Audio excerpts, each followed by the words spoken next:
From the Middle is a founding member of Odd Pods Media.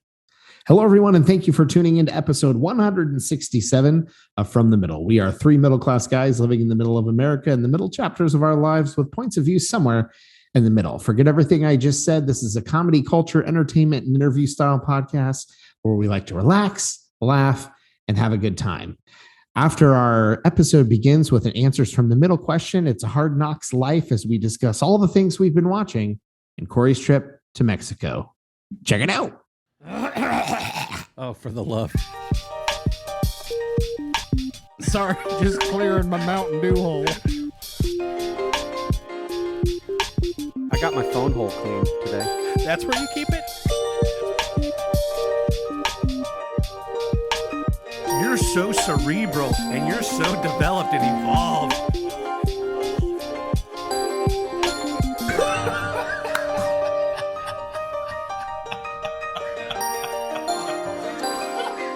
From the Middle after dark over here. Guys, I am so glad to be back. And we've been doing Answers from the Middle. If you're new, this is a segment where any of you can write into us with any kind of questions that you have, serious or silly, and let us weigh in on them. Part of what we do here is we're not trying to be centrists in the bad way that like we never take a stance on things, but we're trying to be reasonable people. And Answers from the Middle is one of my favorite segments. And we have another question. And so, I really wanted to present this one because part of it feels like it leans in to having a new house. So I feel like this is a really good question. So it was around, what is the etiquette when someone brings over some kind of, usually like a bottle of wine or something, to an event? What is the etiquette around opening it? Are you forced to open it and to like offer to serve it in that moment? And then are there different kinds of events that would have different etiquette? So like people coming over for a football game, bringing a bottle of wine is different than coming over for a nice dinner versus coming over. And this is, I think, how it came up with like somebody that has a new house. What if somebody drops off like a bottle of wine as like a, hey, congratulations on your, you got a new home. Here's a housewarming gift. Here's a bottle of wine.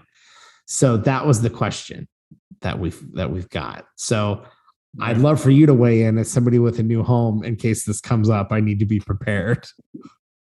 And maybe I can weigh in on the other events. Interesting. What is the etiquette? Maybe it's a bottle of something else, but like a bottle of wine seems to be kind of an easy champagne. Yeah. I think that I don't keep company that's classy enough for this scenario, I think, to ever happen. I've been to your house. Did you bring wine? No, I didn't. Take wine next time and we'll see what happens. Yeah, I don't like wine. Don't do that. Don't do that. No, but no, okay. So I think if they're coming over for a fancy dinner, you pop the wine then. I think that seems relatively obvious. If someone's bringing wine over to watch a football game, then you need new friends. Yeah. But I understand the question anyway. Insert anything else for a football game. I don't know what pairs with a football game. I don't know. Yeah, a bottle of bourbon, maybe. There you go. Yeah, Pappy Longhorn Schnickel. Pappy Van Schnickels. Well, if they bring that, you just hang on to it, wait till they leave, and then sell it on the black market. That's that high end. There. We discussed that before, and it's high end. What if they bring a normal bottle of like bourbon or something, just a standard off the shelf? My personal inclination would be if they're coming and staying for something and brought something like that, then I want to open it that night when they're there. If they stop by and drop something off as a gift and leave, I don't know if the question there is, do you then have to like hold on to it until you invite them over, or what? I think you're on your own. Drink it at your leisure at that point. That's where I was going. So, like, let's say they bring over a housewarming basket, and they're like, "Hey, we're not going to stay long," but you feel like, well, we've got to give them the tour. So let's say they're there for 20, 30 minutes. That's where it really comes into question, because that could go either way. You could say, I could pop this open right now, pour us all a glass while I give you the tour. Or I could just as easily see myself holding on to that for future use for my benefit, reading it as more of a housewarming gift, like they said, than we're together for the next 30 to 45 minutes. You should open this now. That's where it's a little tricky. The other examples are a little more obvious to me anyway. So this is fascinating because I wouldn't think to buy wine as the thing to take to somebody's house. I don't know what I would think to take, but it's probably not wine. So like address labels. Yes, a sticker for your address. So is the default to always ask, unless they're literally like at the front door with their coat on, like, oh, hey, I was just leaving this at your front door. I got to get going. There's, if they come inside, do you have to always ask? Is that what we're saying? Like, hey, do you want to crack this open? If they're there for a social, if it's a meal or a social event, it's got to be a time thing, like longer than an hour. I think you have to ask do you want us to open this now? And then they'll go, no. That's for you guys to enjoy later. If it's less than an hour, I think you're okay not even offering to open it. Okay. Or if you're in our family, it's a bottle of Martinelli's at Christmas. And then do you open it for Christmas or New Year's because you've got some sparkling cider that you can now open? That's fascinating. I don't know any like drink etiquette, like any of that stuff. The like quality, the shelf quality of the spirit or the, what's the other fancy term for libation? The quality of the libation would also signal to me. If it's like a medium to just your average whatever, I'd be like, let's open this now. If they bring you something pretty nice, that probably means that they intend for you to like hold on to it and use it later, I would think. Yeah, I don't know. That is a hard one, because it is good. Because even if you ask, like Kory said, the answer is the same, no matter who you ask. The answer is always going to be, oh no, that's for whatever you want to do with it. That's right. That is the answer, whether or not they expect you to open it, right? Yeah, I don't. So they're not going to tell you. Yeah, and see, this might even be too fancy for the Midwest market. It's like, what do you mean wine? It's a 6-pack and you crack them open. And it's like, I don't know any of this. I don't know any of the etiquette surrounding the same thing with how people seem to know inherently to buy drinks for who and when. And maybe they don't know. Maybe they just was like, well, my credit card's got some room. Drinks on me. I don't know how that works. I don't know how any of this works. So anyways, you just text us when you're in social situations, Dillon. You text us and we'll. What you do is you sneak away into one of your 4 bathrooms and you just send us a quick text. Cool. How do I socialize? Yeah, they aren't full bathrooms. Anyways, cool. Well, that was a good one. And I hope we get more questions. So if you have anything that you want us to ask or you want to weigh in on that, please reach out to us on social media, email. You can text us, you can call us, leave a voicemail. Let us know your responses to the questions that we discuss, and send us new ones, because we don't always have the answer, and sometimes we're freeballing it. So I have a question for us. When we're live streaming. Yeah. Exactly. I have a question for us, if you'll allow it. So on my return flight from Mexico, I watched the movie Swan Song with Mahershala Ali, Glenn Close, and Awkwafina. I will present to you the premise of the movie, and I would like your answers to see what you would do if you've not seen it. Have either of you seen it? No. Do you know the premise already? Have you seen the trailer? No idea. Okay, it's Apple TV Plus if you want to watch this later, and I would love for you guys to see it because it's very good. I was crying on the plane. Did I say that? Um, so it's the near future. It's a really, really cool representation of where I think artificial intelligence and machine learning will get us when we're like near Tony Stark to the degree that we pop in contact lenses that could give us an overlay of the world around us and help us to make decisions. The opening scene of the movie, and I'm going to take a little time with this, so settle in. The opening scene of the movie, he's on a train commuting to or from work. And instead of what would normally be the flight attendant on a plane, it's a little robot going down the center aisle of the train. And when the robot makes eye contact, in quotes, with him, it can tell based on his contacts, his name, all of his normal preferences. So it's like, hey, Cameron, would you like your usual? And he's like, sure, sounds good, to the robot. And so the robot knows what coffee he wants. And it even talks to him in a way that suggests it's modifying how it interacts with the human based on the way that he normally interacts with it. Then he gets home, he walks into his home. When he opens the door, the lights come on, his favorite jazz music starts playing. It's really cool to see what it might look like in the not too distant future. Anyway, core premise of the film is he's got a terminal illness and his family does not know about it. He has chosen to not let them know yet. What you come to find out is that he has been talking to a very high-end experimental medical place that can create a perfect replica clone of you to act as a surrogate for you in instances just like this. Yikes. So Glenn Close is the head of this organization that offers these duplicates to people in these situations. There's a process where you can cancel this at any time, but it's basically built the body and it's sitting there, not turned on, not alive in any way. And you are training the algorithm, you're training the machine learning and the artificial intelligence with your memories.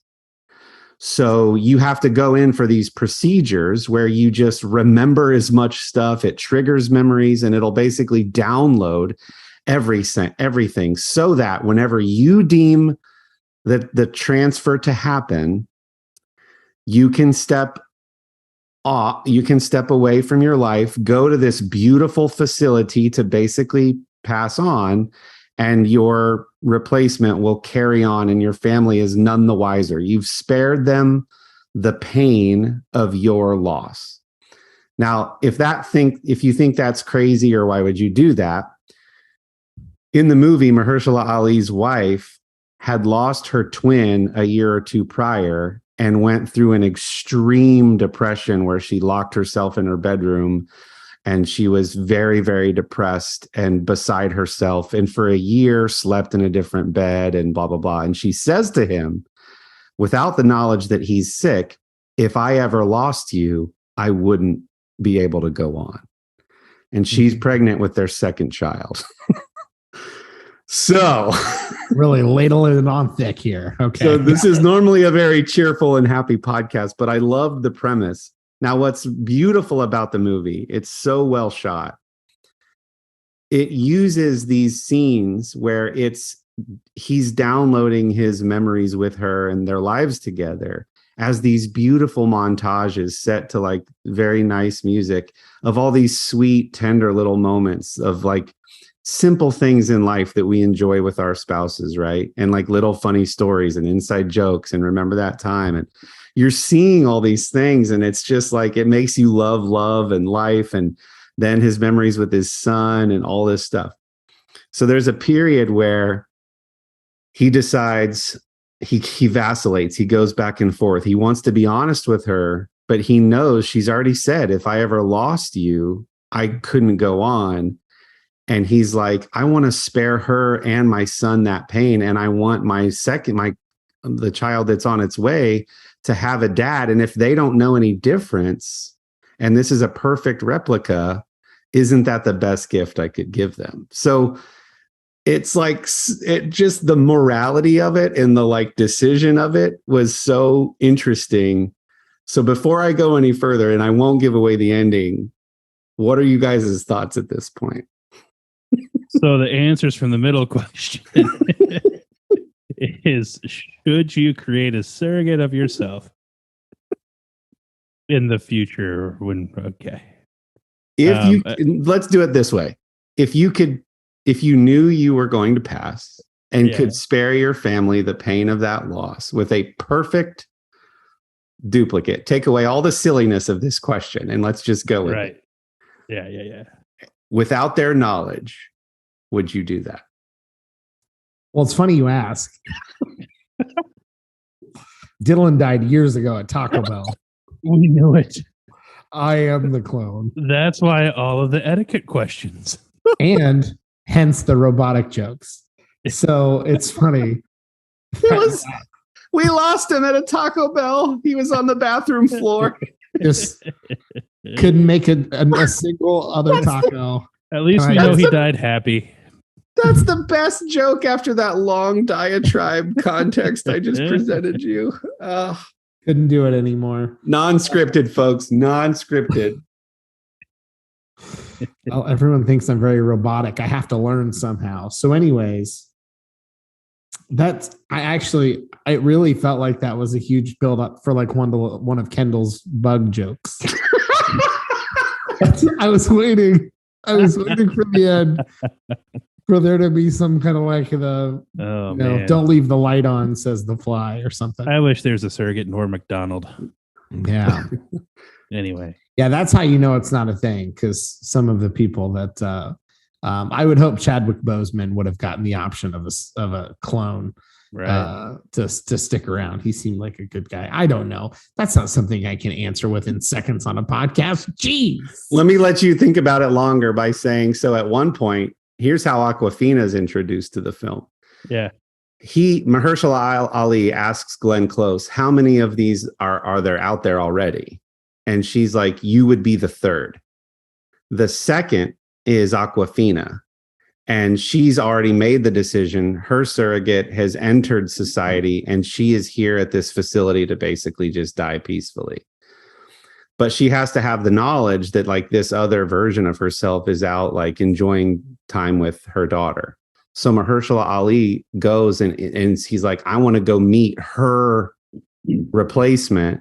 Yeah. And he has the benefit of sitting with her and saying like, how has this affected you? And would you do it again? And question, is this Awkwafina as herself? Like the actress Awkwafina is the character who's paid for? No, it's I forget the name of her character in the movie, but she's incredibly funny still with a very like sad premise. Sure, she's so good in it. She's so good in it.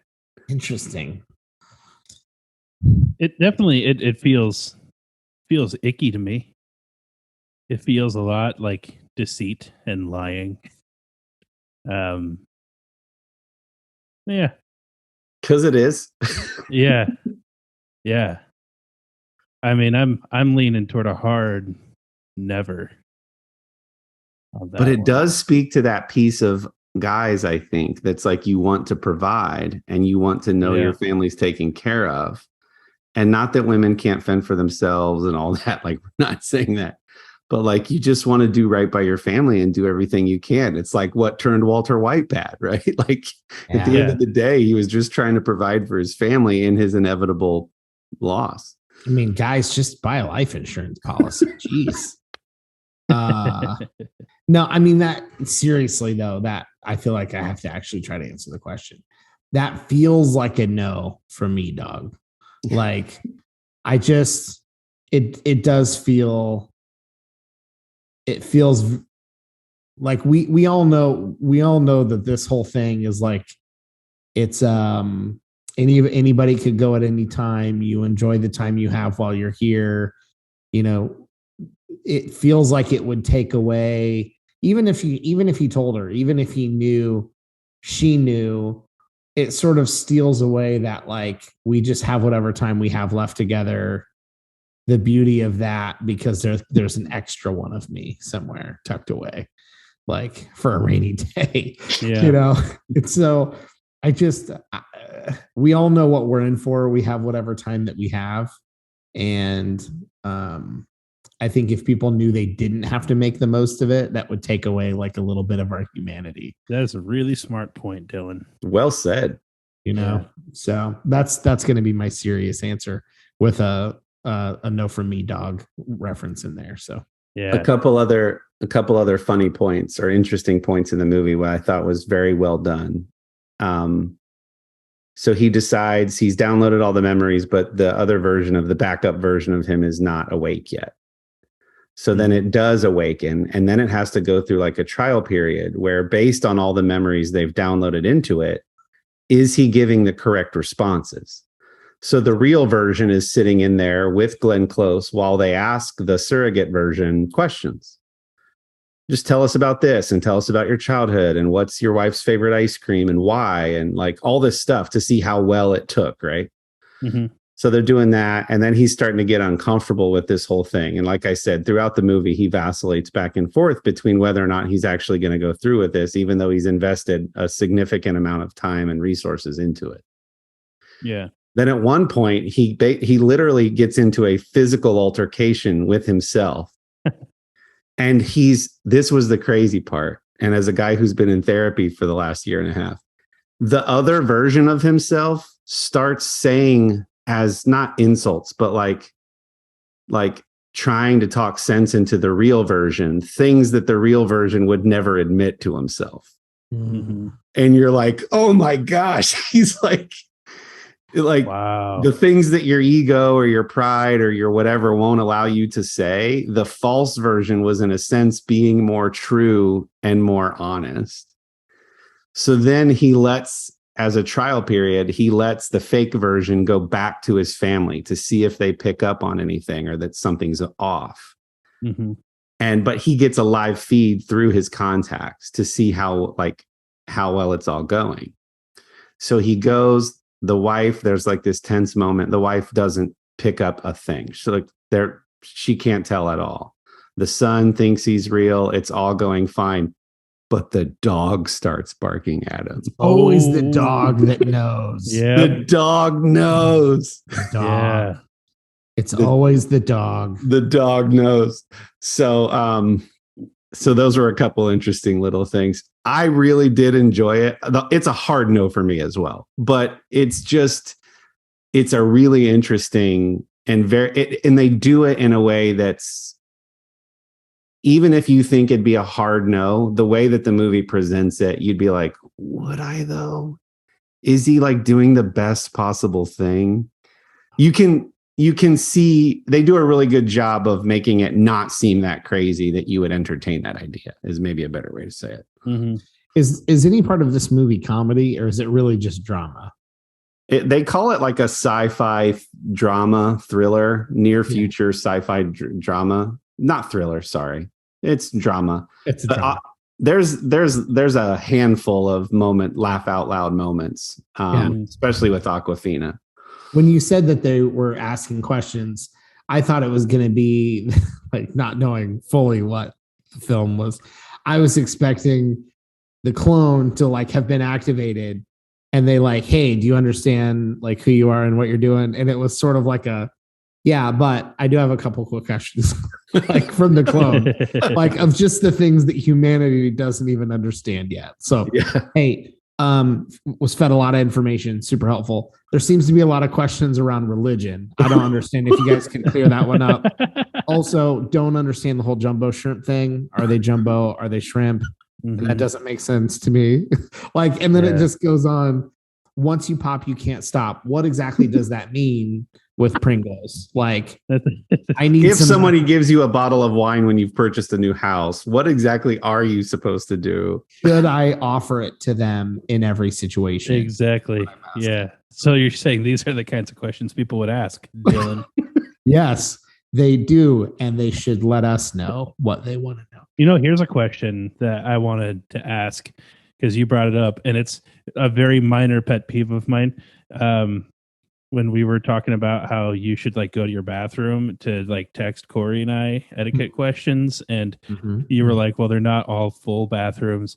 It's always bothered me that A full bathroom with a sink and a toilet and a shower is called a full bathroom. Right. Take away one of the three things and it's a half bathroom, and the math there is just stupid and I don't Doesn't like it. work. Yeah. I think Well- the half bathroom is a really dumb term. They should just call them less than bathrooms. They should, or 2/3 bathroom. 2/3 bathroom. 2/3 bathroom. Have you ever Fraction. seen a bathroom that didn't have one of the other? That didn't have a toilet. Either didn't have a toilet but had a shower, or didn't have a sink but had a shower toilet. I think that's an error. That's like a glitch in the matrix. Yeah. I've seen a sink and a shower with no toilet. Do you think that feels like a mudroom?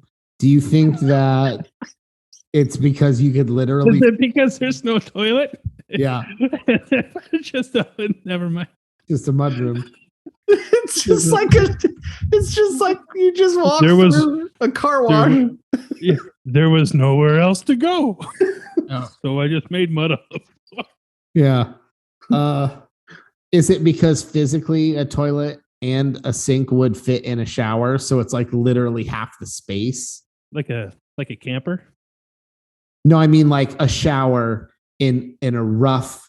As far as a floor plan, a shower would take up roughly half the space of a bathroom. A sink and a toilet on their own. Oh, would I see also what you're saying. take up approximately half of the floor plan. So it's talking about half square footage, not half facilities. Yeah, maybe that's why. Maybe. I don't like it. Let's go with water closet from now on. Okay, World. Stop saying half bathroom. cool. Well, we need to talk to all the realtors. Yeah, I don't understand. They're not going to have answers. These are things we'll never know. Yeah. As the size, nor will my clone. We'll never know. I had a legitimate once in France. I had a legitimate water closet where it was a very tiny bedroom, and there was like this piece of furniture that you go inside of it, and it was your shower, or if you flipped down the toilet bit, was your toilet. Yeah. All in one thing, like a true, like a pop-up camper. yeah. I used to really like House Hunters International because you would see things like that when they would go look. Also, all the Americans were idiots, and they're like, all we need is 6 bathrooms and 14 bedrooms and 7,000 square feet in the middle of Paris. Like, that's all we're looking for. And then the realtor's like, let me show you how close we could get. Here's 2 bedrooms and half a bathroom. I don't know which part of the bathroom's missing, but the other part is down the hallway in the other tenant. We're going to start calling it a 2/3, but you've got 2 bedrooms and a 2/3 down the hallway is the rest of it. So, but they would have stuff like that. It's almost like if we had a porta-john with just a shower head inside. Yeah. Pretty much. Yeah. One more thing about Swan Song. If the surrogate does in fact take over, it loses all knowledge of the transition period. Oh, that So makes like sense. it doesn't know that there's a lie either. It thinks it is now the person. So just thought That I'd seems throw that out. necessary. That Yeah. answers some of the questions I had in my head as you were talking. I was being the annoying guy that's just like poking at all the holes. in Right. the story. Like, look, theoretically, what you have here doesn't make sense. But then I was like, nope, it's a movie and people enjoy these things, so just shut up. Mm-hmm. So, Yeah, just like she.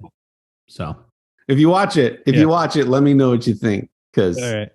I think it's worth watching. The critics, the fan review score, or the Rotten Tomatoes score, I don't remember being super high. It's one of those that I think's underrated. Speaking of which, huge callback to our last episode. You recently watched the first few episodes of something that I was talking about on episode 166. And we're going to cliffhanger that note, hear from some of our friends in the Odd Pods Media Network, and then come right back and talk about it. Hey, it's Dalton. And Sam. We want to tell you about our podcast called Big 10 Plus 4. Are you a college football fan who doesn't want to always be talking about the SEC? Are you a college basketball fan who's tired of hearing how the Big 10 doesn't win in the big dance? then we're the show for you. Check us out each week on the Odd Pods Media Network. We bring you college sports with a Big Ten flavor. Big Ten Plus 4, college sports with Midwest perspective, blue collar and blue blood. That's such a great podcast. I think that everyone in the sound of my voice should stop after this episode's over and you've rated and reviewed it and sent us a question for next segments, the next segment of Answers from the Middle. Go check out that show. That show is worth downloading all of their episodes. So all of their episodes. Give them a 5-star review on the Apple iTunes podcast thing. Yes, Dillon talked about the show on Netflix, Snowflake Mountain. And not only did I watch the first 2 episodes, I binged the whole freaking season. And I loved it. In fact, I've already reached out to a couple of the contestants to see if they'd like to be on our podcast. That would be great. If Kendall hasn't watched it yet, just give us a couple thoughts, because I know you were just traveling and there's all kinds of other stuff we want to talk about. I know. Have you finished? Oh yeah, I'm caught. Yes, I'm caught up. There's 8-10 episodes. Yeah, something like that. It's not long. At first, I thought this feels hokey's not the right word, just like a little over the top, like a little scripted. And then I started reading articles, and especially with one of the contestants from the UK, Ray, and she's like, it's very much not. Like, I can say honestly, having done it, what you see, like, those are all of our personalities on full display. The only thing that was like forced was the first episode, where I think it's safe to say they blow up all of their luggage that they brought that they thought they were going to use. She's like, everything else was like, we were reflected very accurately. We were never told what to do. Like, so anyway, for what that's worth, she could have just said that, but if she feels sincere. But I didn't even care. I was here for all of it. And I love Liam, and Ray is just so positive, and like, she's one of the ones that I reached out to that I said she'd be a great fit. She's so encouraging and like, just very positive and encouraging. And I really enjoyed it. And I really like the hosts as well. They seem like cool guys. It's just a really, really fun show. I couldn't stop watching. Yes, very addictive to watch. It's fun to watch a little drama when it's not your own, right? You can just kind of let it unfold and enjoy how silly it is.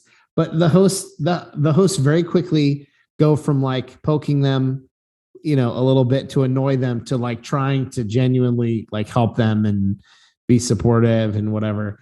And you do, after the first episode or 2, you do see the contestants really start trying, maybe not at everything, but like they get self-reflective pretty quickly. It's not like it takes them.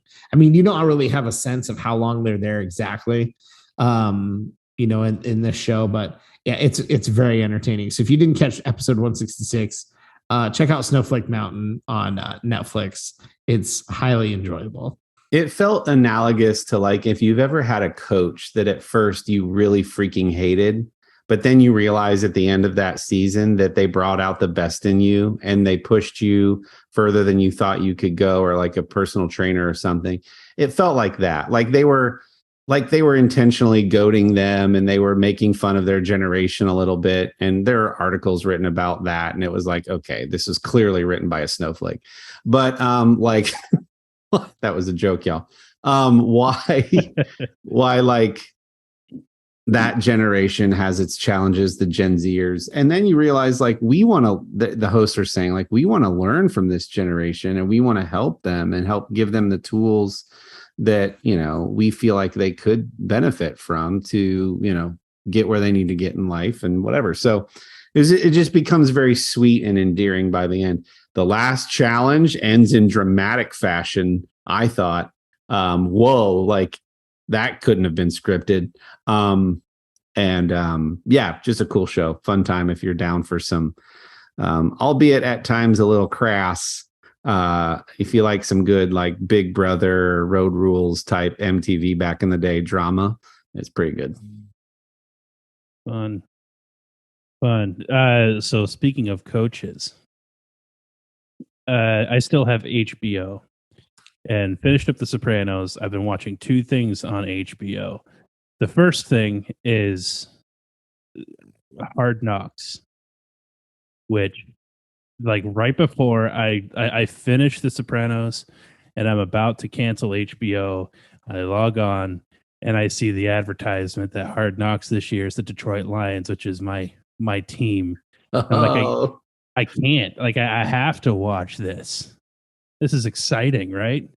And so it's we're two episodes in at the time of recording this, and man, even as a fan who has been following the Lions, it is so interesting to get that behind the scenes look into training camp.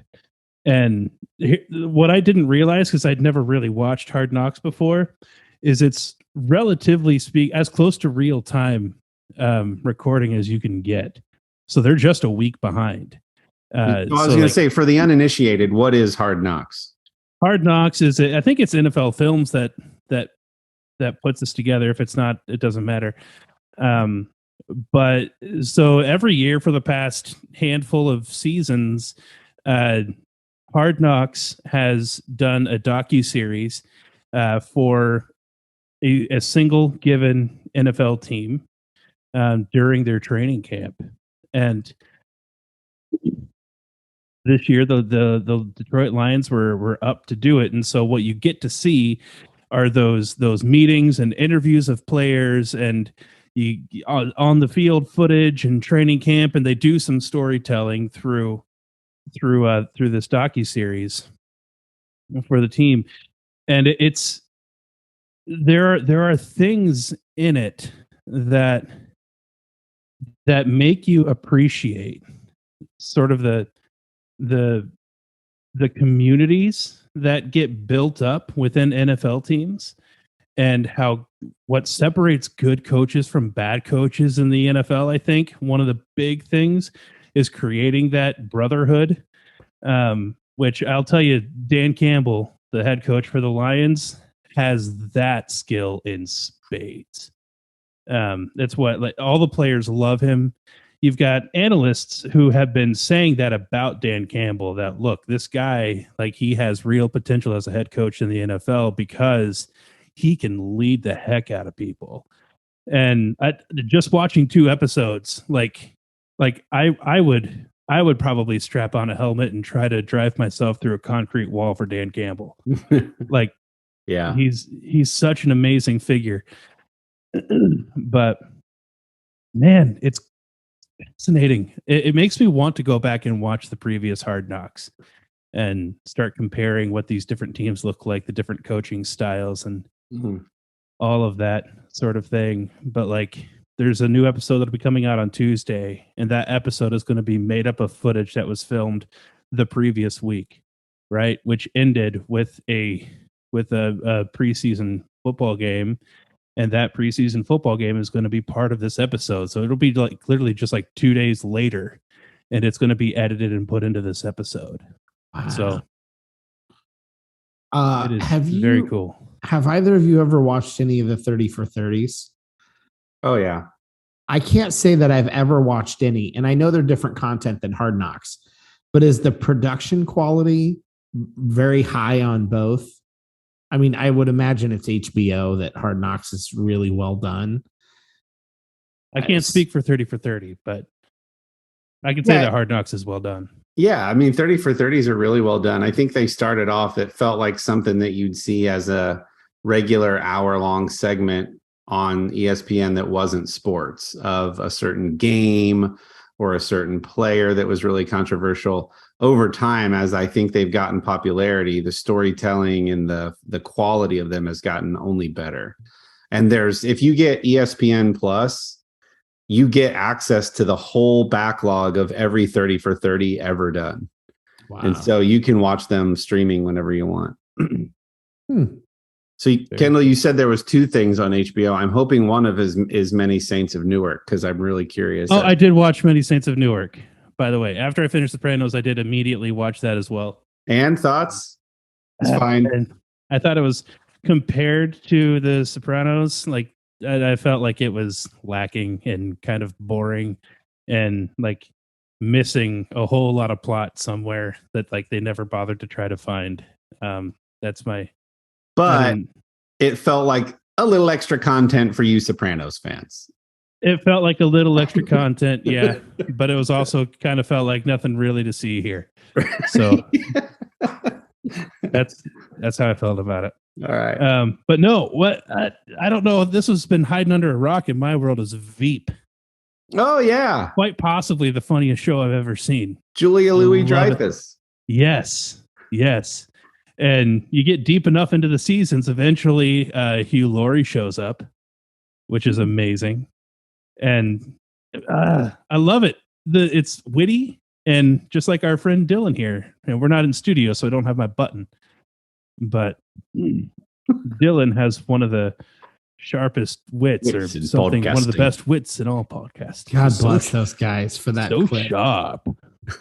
I have never watched Veep, but you've sold me on it because I hear so much about it, but I don't know anybody close to me that's watched it to speak about it. But like so many articles and like references and stuff to Veep over the years, yeah, I've got to go watch it now. It's hilarious and funny enough that so the whole story is about the vice president of the United States, played by what's her face, Louis-Dreyfus, and Elaine from Seinfeld. And but oddly enough, it's like one of the least political shows that's out. Like they're not taking pot shots at political parties in the show. It's just generally speaking, if you hate politicians and think they're all stuck up relative like puppets, then like I guess if that's a political stance, then then it is that. Then it'll play to your liking. But it's so funny. Love it. Well, that makes sense. I forget who said it, but a political figure did a long time ago. But they're like, the vice presidency is one of the most worthless positions in all of the United States government. So the fact that it's not really about politics kind of makes sense. Sure. Based on that. So I hope that that's what they were leaning into when they were coming up with the show. Like, it's a show about nothing, but about the vice president. I mean, you have to say, Julia Louis-Dreyfus, Jerry, and they've done really well. And Larry David had another season has done more Curb Your Enthusiasm. All those Seinfeld folks, man, they're doing well. Gotta watch it. Putting it down on my list. Well, thanks for sharing, Kendall. I watched another thing on a plane. Ambulance. This is just an episode about stuff we're streaming, basically, but we haven't done that in a long time. We haven't done that in a minute. Well, Dillon does every week. But. Yeah. But we're watching things now. Dillon's busy with his house. Ambulance, the Michael Bay film, I texted you guys to definitely check out. Right. Jake Gyllenhaal is the lead in that. Good premise, bank heist. They steal an ambulance to get away, but in the ambulance is one of the cops they shot who's getting fixed by the EMT. So they basically have two hostages, and the cops can't just shoot the drivers because their fellow cop is in there. And they need to handle the ambulance with care so that they don't lose him in the process. And so Jake Gyllenhaal and his brother, who were part of the heist, are trying to figure out a way out of their situation. It's like the old school Speed movie plus a really good like thriller action, typical Michael Bay, lots of quick shots and loud noises if you saw Transformers. But just it's worth a watch if you want a good 2-hour entertainment. And then so you guys know Lily's been getting into skateboarding. And so I've taken her to the skate park. I've tried to encourage her. She's dropping in on like half pipes now. She's doing a lot. She's learned a lot through YouTube and just her own, just learning from different tutorials and guides on there.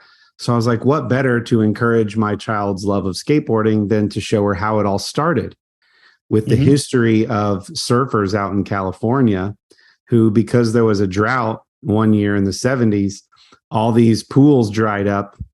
And so now when the surfing's done in the late morning, because the waves only come in the morning on the Southern California coast, and then they go out toward the sea in the afternoon, they've got the rest of the day with all these dry pools. So they basically create skateboarding and vert skating because all the pools are dried up.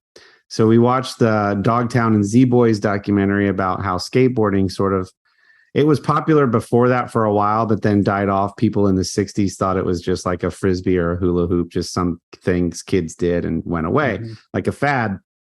And then they brought it back.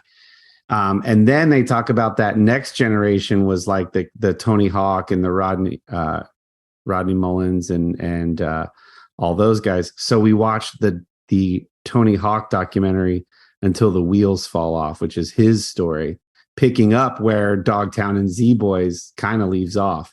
It was an intentional back-to-back documentary watch, but I actually recommend that because of the Tony Hawk documentary getting so much popularity. A lot of my algorithm is talking about how good it is. Maybe watch Dogtown and Z-Boys first and then watch the Tony Hawk doc. Anyway, that's all I've been watching. There's some videos on YouTube. I can't remember the name of the guy that started it, but they're the do a kickflip videos. Have you guys seen these? No. And so, like in one of the videos, it's Tony Hawk driving around in a car, just looking for skateboarders on the sidewalk or whatever. And when he sees one, he just yells out the window, "Do a kickflip!" And if they do it, then they get like an autographed piece of swag or something that he's got in the back seat.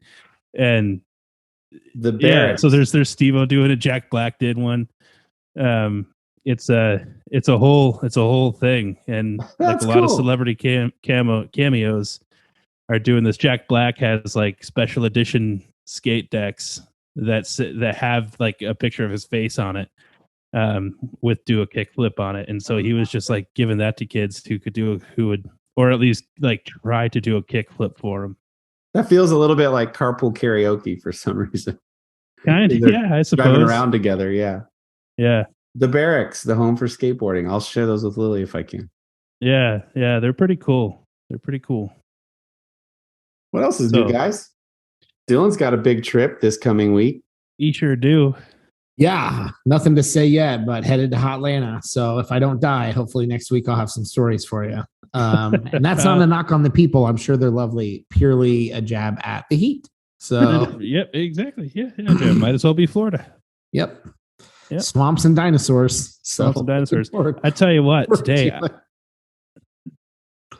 Have you ever had one of those experiences where like you've driven by a restaurant or a shop or something like every day for years, and like we're always curious about it, and then one day you're like, I need to just go in there, and that happened today. There's a pizzeria called Eagles Villa in New Albany, Ohio. Oh yeah, right at the intersection. Yeah, and like for the past like 8-9 years, I've driven past that thing like 6 times a week, and like I've never been in there, but like I've always been very curious about this place, and it's like an old school dine-in pizzeria, which is a dinosaur of a way to do a pizzeria, unfortunately, and I hope that it makes a comeback because there's nothing like getting a fresh pie brought to your table.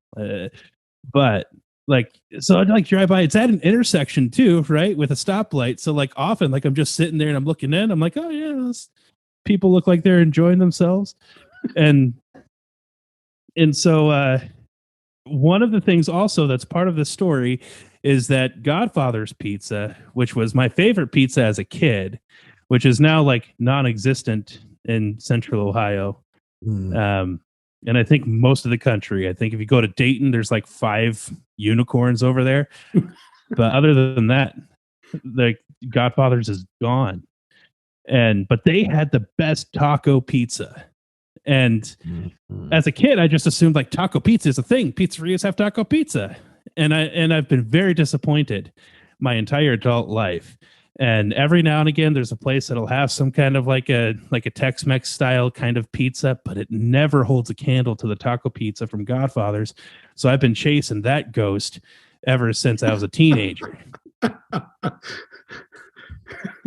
And so I sourced the Pizza Connoisseurs Facebook group for Columbus, Ohio, and quickly found out that there are 2 front runners for taco pizzas in Columbus. One of them is Eagles. And I was like, I have to. I have to. Right now. So I decided today that brought the family into Eagles. I brought the family. That sounds like such an old school dad thing to say. I took the family to, as if like no one else had a say or whatever. But anyway, we went to Eagles because I said we were going to go to Eagles, and got the taco pizza, and talk about a scratch. That's been an itch that's been scratched. Oh, I thought you meant scratch like a negative. No. No, very positive experience. And then now, like, I feel like I've wasted 9 years of my life by not going to Eagles Pizzeria. And so first of all, you have. Okay, let's be honest. There is regret there, and I feel it. You should. Second of all, the reverence with which we discuss food and pizza never ceases to amaze me. I've been perked up instantly. My ear, you mentioned pizza and you said Eagles and food, and I'm like, people have talked about this place and I've never had it. And people, I don't know anyone that's saying it's like the most amazing pizza in Ohio, but it like everyone talks about how consistently good it is. Yeah.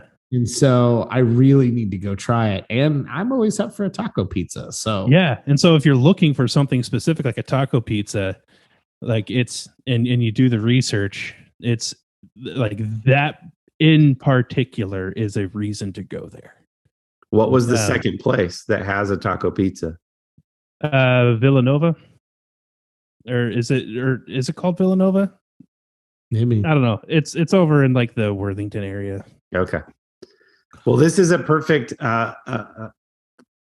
follow-on point. So I have a very similar situation where for 7 years I drove by a place that is within a quarter mile, half mile of my house. PJ's Family Diner right here in Sunbury. Never eaten there. Drive by it literally almost every day. And we were just like, you know what? This year, this is not recent, but this year we were like, we should go in. Very wonderful experience. Very kind people. Food is very good. Very fine to good. But one of the things they have is a breakfast pizza. Oh. So it's got egg and ham and sausage and tons of cheese on a not like big thick Chicago style crust, but on a sausage gravy instead of sauce. Yeah, it's yes. Yeah. So it's just funny that it's both pizza related and one of those places you always drive by and never go in places. You know, PJ's also is one of those places that has like the big, like 30-inch pizza for a party that you can get. I've experienced that once. Yeah, I had one of those places and I finally went, and Long John Silver's, man, it delivered. Unique menu if you're looking for something different. I don't know if there's more than one location, but unique menu, good food. Always dig a piece of fried fish. So speaking of travel and food, I was in Mexico last week. I've never been to Mexico. I was in a place called Querétaro, which is like about 100 miles north of Mexico City. The food was excellent, and I had a great time. The avocados are good, yeah. And the peacocks. There were peacocks in my hotel, so that was cool. Were those good? Delicious. But no, had a great time. It was a good work trip, and I had an extra day. I don't normally treat myself with an extra day post work trip, but I thought, hey, it's my first time in this country. I'll treat myself and just fly out the day after my workshop. The day after my workshop. But anyway, funny story. When I check into the hotel and I've got 4 years of high school Spanish. That's enough to get me by, but it's like not proper verb conjugation. And the guy's kind of like snickering. But here's what I learned. Mexicans and Latins very polite, very gracious. They are comfortable with you trying. They're honored that you're even trying. So they'll work with you and they'll listen and they'll help you. The French, exact opposite. They're offended that you don't know how to speak the language. Hispanics, very cool, very gracious, very willing. Anyway, I find out that I thought we didn't have to pay for somebody else put the reservations on their card, and I thought we wouldn't have to put our card until we checked out. But he's like, no, it'd be best if you guys just pay now. $4,800 for my room. Ooh. And I was like, oh, that's pesos. Oh, okay. It ended up being $50 a night.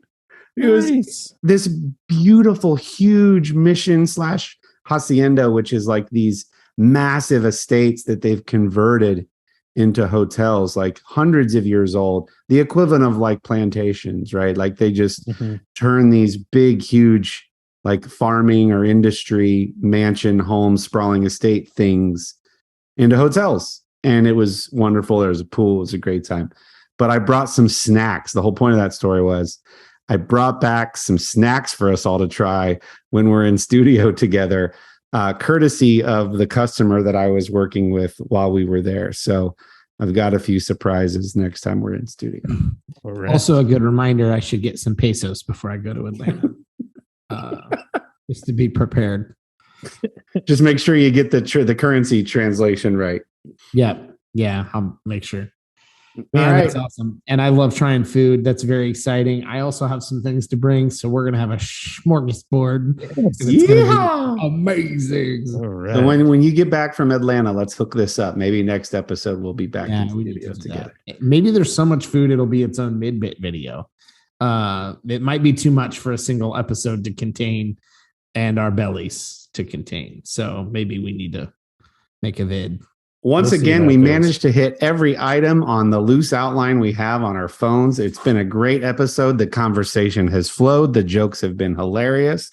And we thought a lot about life and morality and what we would do if the Swan Song premise were presented to us. Thanks for listening. This has been fun. Please do go check out our sponsor, artiusman.com. That's ARTIUSMAN.com. They have men's grooming products specifically for the bearded male, and they have phenomenal products that are locally made with natural products. Use promo code The Middle at checkout when you fill your cart with some of those amazing products. They also have swag, gear, and amazing soy blend woodwick candles that are very, very good smelling. So go check it out. Use promo code The Middle at checkout to get 25% off of your order. And if these guys don't have anything else to add, we will see you next week on From the Middle at From the Mid Pod everywhere on the socials. And check out our LinkTree for how to get a hold of us with your question for Answers from the Middle. Adios.